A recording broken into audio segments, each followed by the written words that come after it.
Hello everyone and welcome back to my YouTube channel.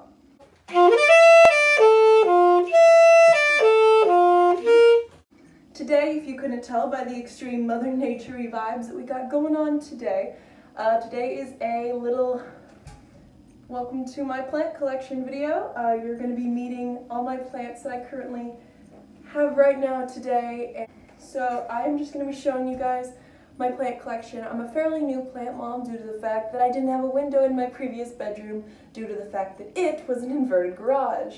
So we're going to start with the smallest ones and go up through the bigger ones, and I'm just going to tell you a little bit about them, tell you their name, if they have a story behind them I'll tell you that, and yeah, I'll give whatever plant tips and tricks I can. I've only been a plant mom for about 3 months now, and if you couldn't tell, I've acquired almost 20 plants.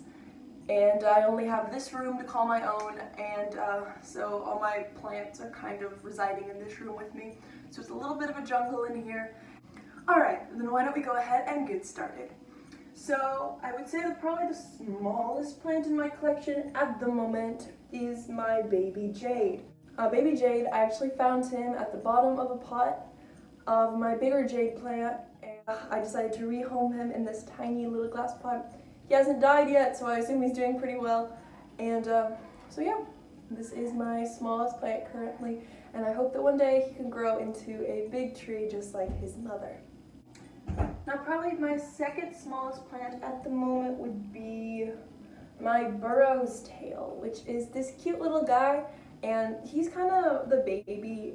He had this other part, but it fell off, and but yeah, he's very, very cute, and I very much look forward to when he grows into a bigger Burrows tail and I can put him in a lovely hanging pot so that all of his little tendrils can hang down. If you guys have any tips for me about any of these plants, then please let me know, because I'd really love to improve my green thumb. I would say my third smallest plant right now is my spider plant. This actually came from a propagation that my gran gave my mom, which had its own little baby on it. So my mom gave it to me, and I'm currently working on growing it so it can be in a beautiful hanging basket, admiring the stunning light that flows in my bedroom. Next up, we have my two lavender plants. They smell so good, and they are just the cutest little twins ever. They sit on my windowsill. They're doing really well. So aromatic, and they really help with anxiety, and I really want, when they bloom, to make some lavender tea, which I absolutely will document that process, mainly because you guys know that I love tea so much, and I would really love to make some of my own homemade lavender tea. So next up is my currently propagating golden pothos plant.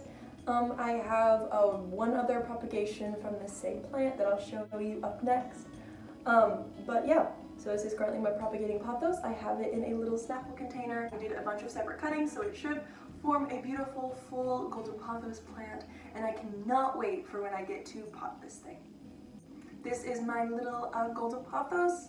It came from my big mother golden pothos plant. This one is just one single vine, so I'm really hoping that it grows and it drapes down.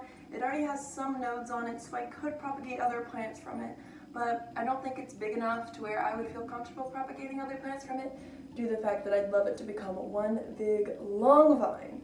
Next up is my arrowhead philodendron. This is actually a propagation from my mother's larger arrowhead philodendron. This has grown to become one of my favorite plants. I love the shape of its leaves, the coloration, and when I originally propagated it, it only had about 2 leaves on it, and now it has 6 leaves on it. So you can say that it's been doing very well, and it's very happy where I have it, and I'm very careful not to overwater it due to the fact that it is in a glass container. Next is my angel's wings / bunny ears cactus.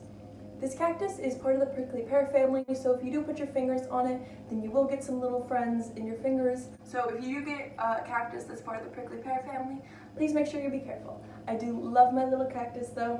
He's doing really well. Next up is my second and final cactus. This is my golden barreled cactus, and unlike the prickly pear cactus, you can freely touch the little spikies, and they won't leave anything in you. Next up is my greater periwinkle plant. This is a pretty long boy. He sits on my cubbies, and he just kind of cascades down. This one was a little bit difficult at the start, mainly because I was really worried about drowning him in this glass container. So I actually underwatered him, which caused his leaves to be all sad, and I thought he was going to die for a second. But literally the same day that I gave him a good full drink of water, he brightened right back up. And also his leaves started to get a little bit sunburned because I had him in too high of light. So I moved him, and ever since I moved him to his new location, he's been absolutely thriving. Next up is my aloe vera plant. What kind of basic white girl would I be if I didn't have an aloe vera plant? Now I can see right here that it's leaning because it's getting actually some new growth. Honestly, for me, there's not much to say about this aloe vera plant. I'm just waiting until the day where I get a sunburn and I have to rip off its arms and smear its juice all over my body. Next up is my first plant that I actually got. This is my golden pothos plant, which is the mother of this golden pothos and the golden pothos that I currently have propagating right there. This pothos plant is super non-problematic and super awesome. It kind of just vibes. It grows super quickly. This is also one of the plants that really did need to be repotted, so I got this beautiful ceramic pot for it with the tray on it attached. This plant's super non-problematic and 10 out of 10 would recommend for beginners. Next up is my jade plant. Now my jade plant is 10 out of 10, one of my favorite plants.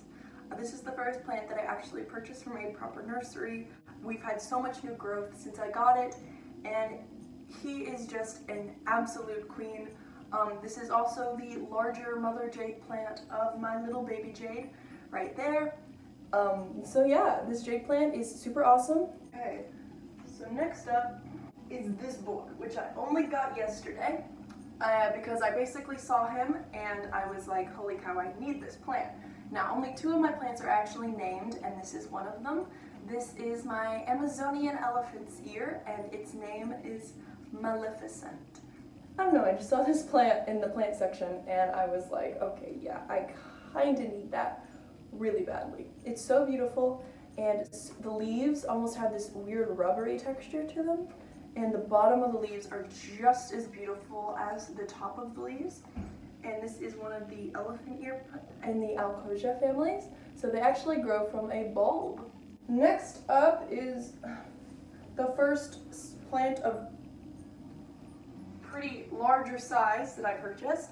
This is my Dieffenbachia, and this is actually the second plant that has a name in my plant collection. This plant's name is Duffy, and this is honestly an unproblematic queen. It of course had some dead leaves that had to be trimmed off, but aside from that, this leaf is completely brand new, and we do have some new growth right in here. And then we've had some new growth, some new leaves popping up at the base.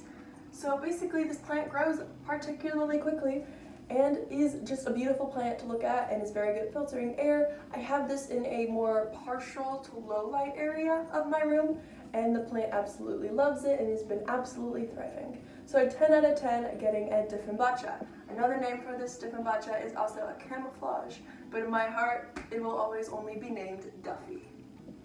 Alright, so next up is my dragon tree plant. This is a plant that kind of gave me fits in the beginning and was kind of a little problematic. This is definitely one of my more drama queen-esque plants, but I still love it so much. This was actually the second plant that I bought when I moved into my new house, and all in all, I have this in a sort of high to medium light area, and it's been doing a great job. Now, the last but certainly not least plant is my Mojito elephant's ear, who's currently kind of covering me up. Alright, there we go. Now the last but certainly not least plant for today is my largest plant, which is my Mojito elephant's ear. This plant is giving me a little bit of problems, but aside from that, he's doing so much better than he was before. His leaves are kind of drooping a little bit, and he was kind of struggling, but he has a bunch of new growth now, and he's doing so much better, and he is such a beautiful boy with these stunning leaves of his. Alright everyone, thank you so much for watching. I've had so much fun making this video, and I really, really hope you enjoyed watching it as much as I enjoyed making it. I will, of course, do an update in about a year or so on my plant collection and how far I've come. Please comment down below any tips you might have for me on any of these plants, and please comment down below your favorite plant that you have, or if you have any other plant-related content that you think I would do well making.